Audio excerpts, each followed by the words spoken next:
Hello everyone.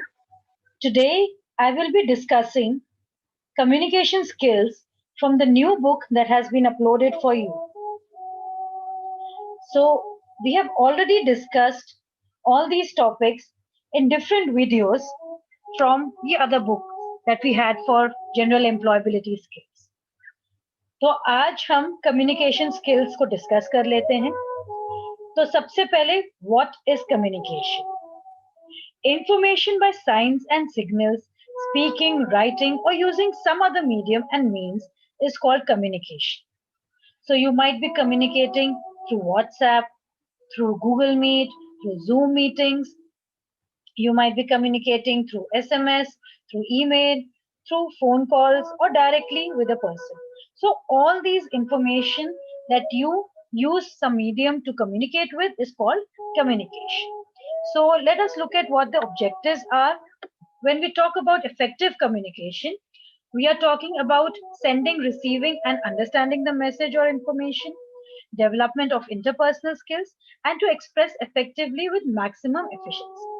तो जब हम किसी से भी बात करते हैं, चाहे वो स्कूल में हो या वो अपने वर्क प्लेस में हो, तो हमें किसी से अच्छे से बात करना, उनकी बात समझना, ये बहुत जरूरी हो जाता है ताकि हम काम ढंग से कर सकें. तो आइए, हमने ये सारे जो भी टॉपिक्स हैं अलग अलग वीडियोस में डिस्कस किए हुए हैं, ऑलरेडी मेरे यूट्यूब चैनल पे अपलोडेड है. आज हम इसकी एक क्विक समरी कर रहे हैं. तो कम्युनिकेशन साइकिल जो है, it's a process by which a message is sent by one individual and it passes through a chain of recipients.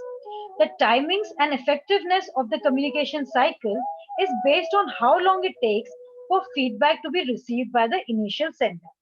तो हमारा कम्युनिकेशन साइकिल हमने डिस्कस किया हुआ है पहले भी कि एक सेंडर होता है, उसके पास से एक मैसेज जाता है, मैसेज एनकोड होके जाता है और वो मैसेज एक मीडियम, एक चैनल के थ्रू जाते हुए रिसीवर तक पहुंचता है. वो मैसेज को डिकोड करता है, समझता है और फिर उसके बारे में फीडबैक देता है. So sender is the person or entity originating the communication. Message is the information that the sender wishes to convey.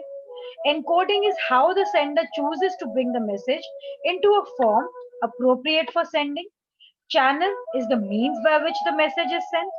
Receiver is the person or entity to whom the message is sent.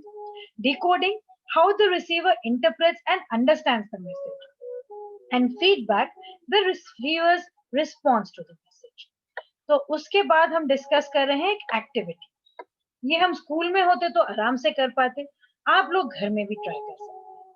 क्या करना है?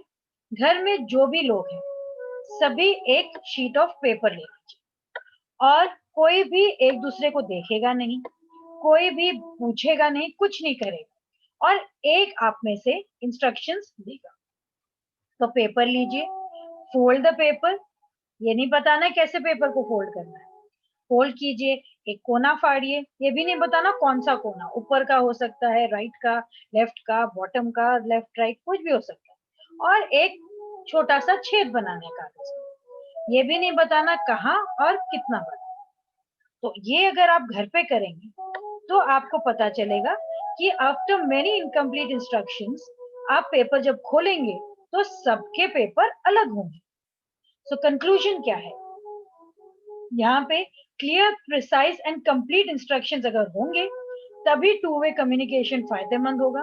और आप अगर पूछ सकते हैं questions अच्छे से समझने के लिए, तभी कम्युनिकेशन फायदेमंद होगा. फिर हम बात कर रहे हैं कम्युनिकेशन स्टाइल्स की. कम्युनिकेशन स्टाइल्स हमारे वर्बल, नॉन वर्बल, रिटन और विजुअल होते हैं. ये जैसे मैंने कहा मेरे बाकी वीडियोस में इसको डिटेल में समझाया गया है. आइए देखते हैं हमारे टेक्स्ट बुक में क्या कहा जा रहा है. तो ये आप डायग्राम में देख सकते हैं, हमारे कम्युनिकेशन चैनल्स के हिसाब से वर्बल और नॉन वर्बल है. वर्बल में ओरल एंड रिटन है and based on style and purpose में आपका फॉर्मल और इनफॉर्मल है. तो वर्बल कम्युनिकेशन जो है, it is the use of language to transfer information through speaking और साइन लैंग्वेज. तो ये बहुत कॉमन टाइप है हमारा वर्बल कम्युनिकेशन. ये प्रेजेंटेशंस में, वीडियो कॉन्फ्रेंसेस में, फोन कॉल्स में, अभी जैसे मैं आप लोगों से बात कर रही हूँ, इसमें भी वर्बल कम्युनिकेशन यूज हो रहा है और meetings, one on one communication में भी यूज होता है. तो verbal communication is important because it is efficient. तो यहाँ पे आपको वर्बल कम्युनिकेशन सपोर्ट करने के लिए नॉन वर्बल और रिटन कम्युनिकेशन दोनों ही होता है। नॉन वर्बल कम्युनिकेशन क्या है? यहाँ पे आप body language, gestures, facial expressions use करके दूसरों को इंफॉर्मेशन दे रहे हैं। ये इंटेंशनली, अनइंटेंशनली दोनों जगह यूज हो सकता है। तो आपने देखा होगा जब आप अपने हाथ से किसी को बुलाते हैं तो आपको मुंह से बोलने की जरूरत नहीं पड़ती, आप बाय करते हैं हाथ से। तो ये आपके नॉन वर्बल कम्युनिकेशन, ये आप कभी जानबूझ के करते हैं, कभी ऐसे ही कर लेते हैं बिना जाने। तो non-verbal communication is helpful when trying to understand others' thoughts and feelings. Visual communication, यहाँ पे photographs, videos, art, drawing, sketches, charts, graphs, कुछ भी जिससे आप इंफॉर्मेशन दे सके। तो ये प्रेजेंटेशंस में, आपके कभी भी क्लास में जैसे आपको विजुअल्स दिखाए जाते हैं समझने के लिए कॉन्सेप्ट, ये सबके लिए फायदेमंद रहते हैं। तो कई लोगों के डिफरेंट स्टाइल्स होते हैं सीखने के, तो visual communication will be more helpful. फिर बात आती है रिटन कम्युनिकेशन की। रिटन कम्युनिकेशन जो है हमारा is the act of writing, typing और printing symbols like letters and numbers to convey information. तो ये हेल्पफुल होता है because it provides a record of information for reference.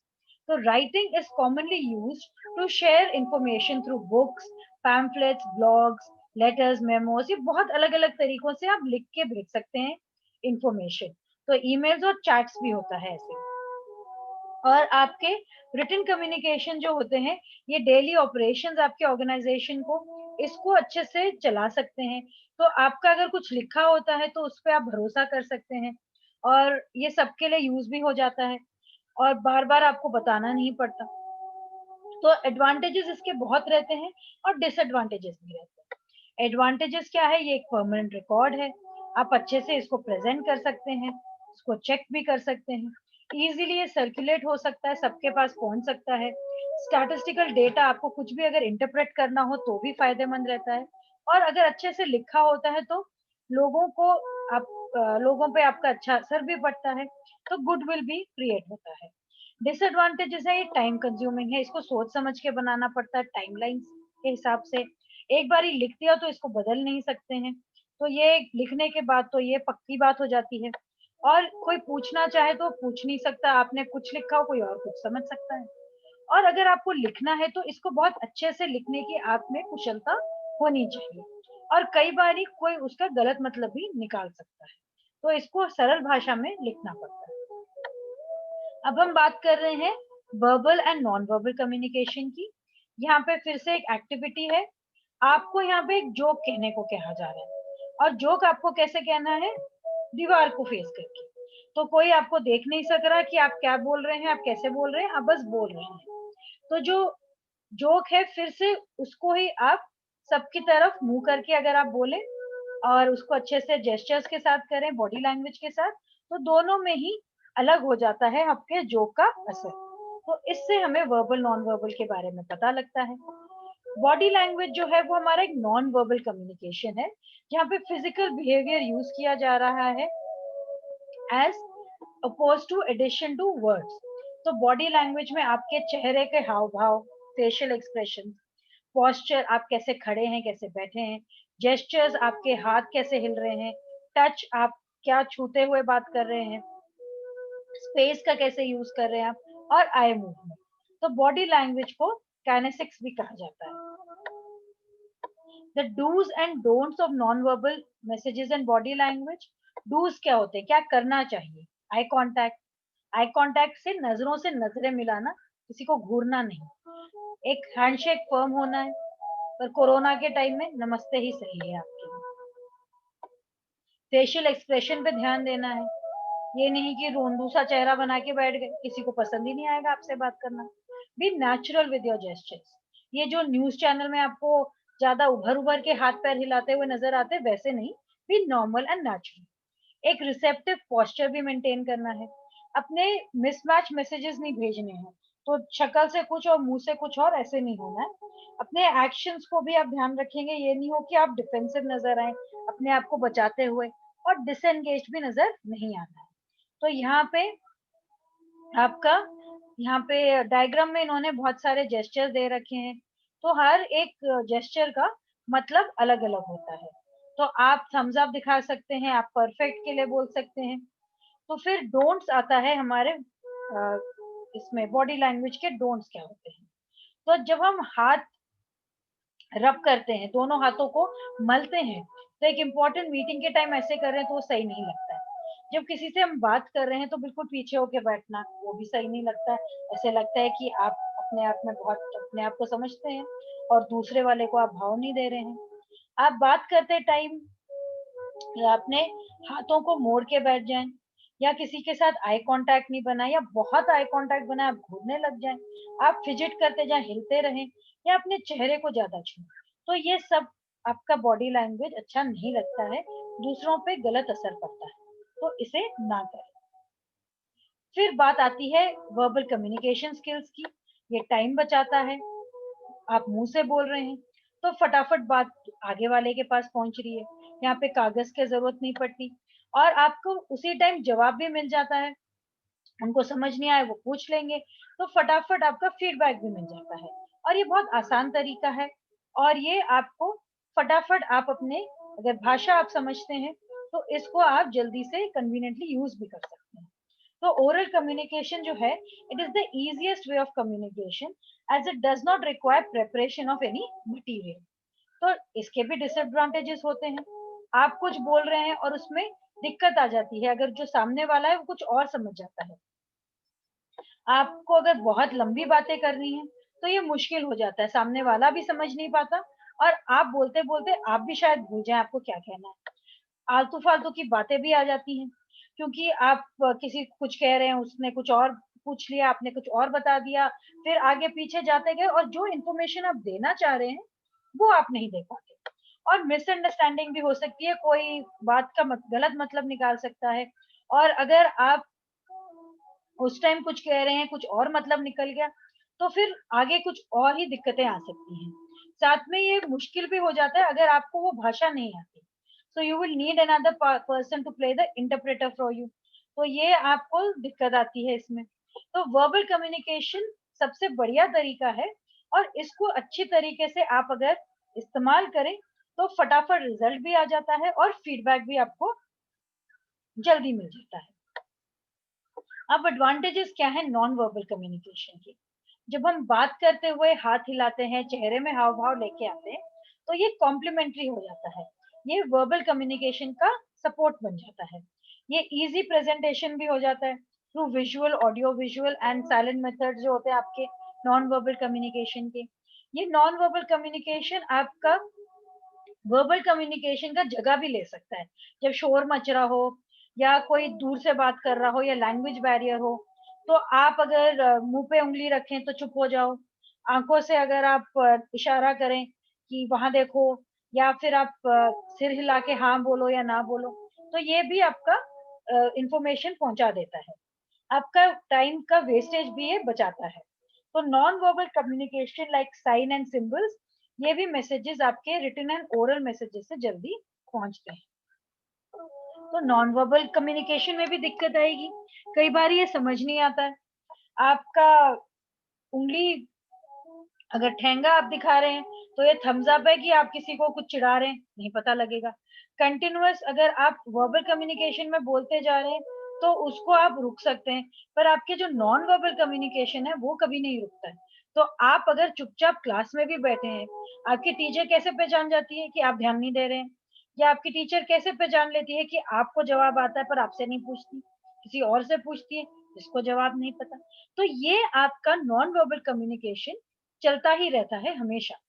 और मल्टी चैनल जो है, अगर आप किसी और की आंखों में देख रहे हैं तो आप उसके हाथ से हाव भाव आपको पता नहीं लगेगा। तो सब कुछ ही एक साथ चल रहा होता है, उसकी नजरों में, उसके चेहरे पे, उसके हाथ। तो अगर आप निपुण नहीं है इसमें तो समझना भी दिक्कत हो जाएगी। साथ ही में आपका कल्चर बाउंड भी होता है। ये आपके पेरेंट्स और आसपास जिनके साथ आप रहते हैं उनसे भी आप सीखते हुए चलते हैं। तो ऑल कल्चर्स जो है यूनिवर्सल चीजें हो सकती है, स्माइल, और गुस्सा है तो एक तरह से फ्राउन करते हैं, पर आपका अलग अलग रहता है। अलग अलग देशों में, अलग अलग कल्चर्स में, नॉर्थ और साउथ इंडिया में भी फर्क रह सकता है। तो ये कल्चर की तरह डिफरेंस रहता है। और लॉन्ग कॉन्वर्सेशंस नहीं कर सकते आप अपने नॉन वर्बल कम्युनिकेशन। तो यहाँ एक एक्टिविटी दी गई है, वो आप अपने आप कर सकते हैं, नहीं तो हम क्लास में जरूर करेंगे। और यहाँ पे आपके जेस्चर्स दे रखे हैं, तो ये आपको एक्ट करने हैं।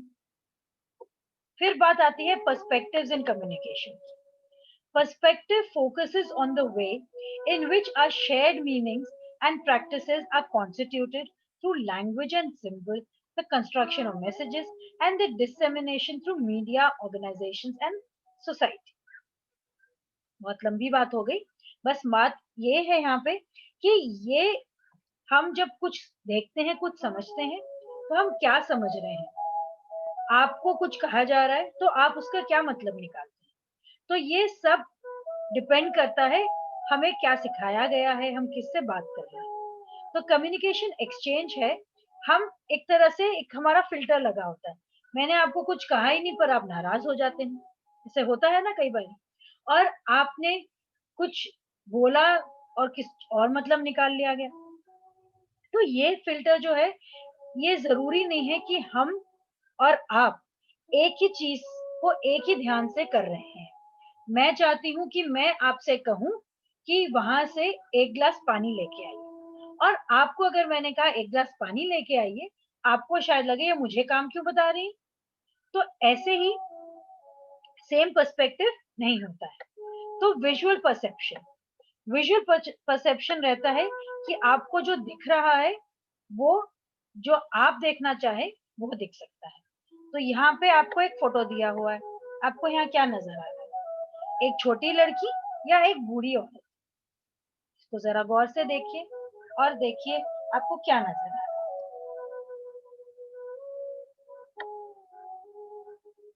फिर जब हम बात करते हैं लैंग्वेज की, तो लैंग्वेज में भी मतलब अलग अलग निकल सकता है। तो इंग्लिश लैंग्वेज में तो और भी ध्यान से यूज करना होता है। हमारे पास्ट एक्सपीरियंसेस, उससे भी हमें लगता है कुछ चेंजेस। और प्रेजुडिसेस होते हैं जब हम, जैसे किसी के साथ हम पेश आए, या आप खुद ही देख लो, आपके बचपन में कोई दोस्त थी और वो दोस्त ने आपसे झगड़ा किया, तो आपके दिमाग में रह गया वो तो बहुत झगड़ालू है। और चाहे वो बदल भी गई बड़े होते होते, तब भी आप सोचते हैं कि वो तो बहुत झगड़ालू है, वो तो लड़ेगी मुझसे। तो ये जो है, आपके आगे के एक्सपीरियंसेस आप दूसरों के ऊपर थोप देते हैं, क्योंकि आपके दिमाग में वो धारणा बनी हुई है। फिर बात आती है फीलिंग्स की। फीलिंग्स आपके दो तरह से इफेक्ट कर लेते हैं। अगर आप उस टाइम में खुश हैं तो आप एक तरह से बात करेंगे, और अगर आप दुखी हैं, तबीयत खराब है, तो आप दूसरी तरीके से बात करेंगे। और एक और तरीका होता है जब आपको वो सामने वाला कैसा लगता है। अगर मैं आपको अच्छी नहीं लग रही, तो आप शायद मुझसे ठीक तरह से बात नहीं करेंगे। और अगर मैं आपको अच्छी लगती हूँ, तो आप बड़े प्यार से बात करेंगे। और फिर एनवायरनमेंट जो है, ये भी बहुत फर्क पड़ता है। आप अपने टीचर से अलग तरीके से बात करेंगे, अपने दोस्तों से अलग बात करेंगे। आप जिनको जानते नहीं उनसे अलग तरीके से बात करेंगे, और जिनको जानते हैं उनसे अलग तरीके से। तो ये सब चीजें हमारे कम्युनिकेशन को इफेक्ट करती है। फिर बात आ रही है communication affecting communication, communication at work place. इसमें हमारे क्या फैक्टर्स होते हैं। तो सबसे पहले तो कल्चरल डाइवर्सिटी। जरूरी नहीं है कि सब एक ही देश के, एक ही प्रांत के लोग हों। तो आपके अलग अलग कल्चरल बैकग्राउंड से लोग आते हैं, तो यहाँ चांस बहुत बढ़ जाते हैं दूसरों को मिसअंडरस्टैंड करने के, गलत मतलब उनके मैसेज का निकालने के। मिसअंडरस्टैंडिंग हो सकती है। इमोशनल डिफरेंस भी होता है। Emotions and feelings of parties involved in communication significantly affect the meaning of communication. तो आपके जो डॉक्टर्स हैं, वो शायद पेशेंट के साथ ज्यादा हाय तौबा ना बचाए, वो कहेंगे आप बीमार है, ये दवाई ले लीजिए। पर उनके जो रिश्तेदार हैं, वो अलग तरीके से पेश आएंगे। वो शायद आपको देखेंगे और आपको ज्यादा लाड और प्यार से पेश आएंगे। फिर पास्ट एक्सपीरियंसेस आपके कैसे रहते हैं, आपके एजुकेशन और इंटेलेक्चुअल डिफरेंस, यहाँ पे भी बहुत फर्क पड़ता है। तो आप देखेंगे कि घर में जो छोटे बच्चे हैं, वो अलग तरीके से पेश आते हैं, और आपके जो वर्क प्लेस में लोग हैं, वो अलग तरीके से पेश आएंगे। वर्क प्लेस में आपके एजुकेशनल क्वालिफिकेशंस, आप कितना पढ़े लिखे हैं, आपका कम्युनिकेशन कैसा है, आपने कितना काम कर रखा है, आपका एक्सपीरियंस कितना है, वो सब भी बहुत फर्क पड़ता है।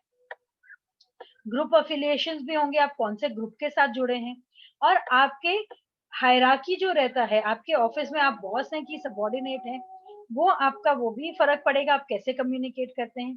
तो सबऑर्डिनेट्स जो हैं वो सुपीरियर्स की शायद बात माने ना माने अगर उनको काम नहीं करना है, और सुपीरियर्स ज्यादा सबऑर्डिनेट्स को ध्यान नहीं देते हैं। फिर फंक्शनल रिलेशन जो रहता है आपके सेंडर और रिसीवर का, उसमें भी बहुत फर्क पड़ता है। आपका जो सेंडर है वो अगर अलग डिपार्टमेंट का है, अगर जैसे अकाउंट्स डिपार्टमेंट ने आपके कुछ कहा कि ये बिल आपने सही नहीं बनाया, आपको पता ही नहीं है बिल बनाना कैसे, आप कैसे बनाएंगे। तो अलग अलग डिपार्टमेंट्स के अलग अलग कम्युनिकेशन भी रहता है। फिर हम बात कर रहे हैं बेसिक राइटिंग स्किल्स की। जैसे मैंने कहा, हर एक टॉपिक जो हम इस चैप्टर में कर रहे हैं उसको अलग अलग वीडियोस में हमने ऑलरेडी डिस्कस किया हुआ है। तो बेसिक राइटिंग स्किल्स में हमने डिस्कस किया है कि हमारे राइटिंग में हम सेंटेंसेस के साथ लिखते हैं, और आप अगर स्टोरीज या नॉवेल्स पढ़ते हैं तो राइटर एक सीन ऐसा लिखता है कि रीडर जो है वो उसको बड़े अच्छे से उसकी कल्पना कर सकता है। तो जो काइंड्स ऑफ सेंटेंसेस है हमारे, वो declarative sentence, interrogative sentence, exclamatory sentence और इंपेरेटिव सेंटेंस। ये आपको याद होगा अगर आपने वीडियो देखा है कि नॉर्मल सेंटेंस है जिसमें आप कुछ कहना चाह रहे हैं, उसको कहा जाता है डिक्लेरेटिव सेंटेंस, और इंटेरोगेटिव सेंटेंस है जब आप क्वेश्चन पूछते हैं। एक्सक्लेमेटरी सेंटेंस में आपका स्ट्रॉन्ग फीलिंग रहता है और वो एक्सक्लेमेशन मार्क के साथ एंड करता है, और इंपेरेटिव सेंटेंस एक तरह का ऑर्डर होता है जहां आप कमांड दे रहे हैं, और ये एक्सक्लेमेशन या फुल स्टॉप के साथ आप इसको एंड कर सकते हैं। यहाँ पे आपको एक और वीडियो दिया गया है, इसको आप चेक कर सकते हैं, आपको और एक्सप्लेनेशन मिल जाएगी। और यहाँ पे हमें आपका एक एक्टिविटी है, आप अलग अलग सेंटेंसेस लिखें और इसको प्रैक्टिस करके देखें कि ये कौन से तरीके का सेंटेंस है। तो आपके यहाँ पे फिर पंचुएशन के बारे में आ गया। अगर आपने कहा ये इम्पेरेटिव सेंटेंस है तो इसमें आप क्या सिंबल डालेंगे, और अगर ये आपका एक्सक्लेमेटरी सेंटेंस है तो आप क्या डालेंगे। तो यहाँ पे आप इसको add punctuation and what is the sentence type, ये आप देख सकते हैं। तो ये आपके लिए यहाँ एक वर्कशीट दे रखी है, इसको आप देख सकते हैं। जैसे यहाँ पे एग्जाम्पल है, you did an excellent job, तो ये डिक्लेरेटिव है। तो how was your day in school, do your assignments in class on time. तो ये आपके जो भी सेंटेंसेस हैं ये आप यहाँ देख सकते हैं, आप अपने बुक में देख के प्रैक्टिस भी कर सकते हैं।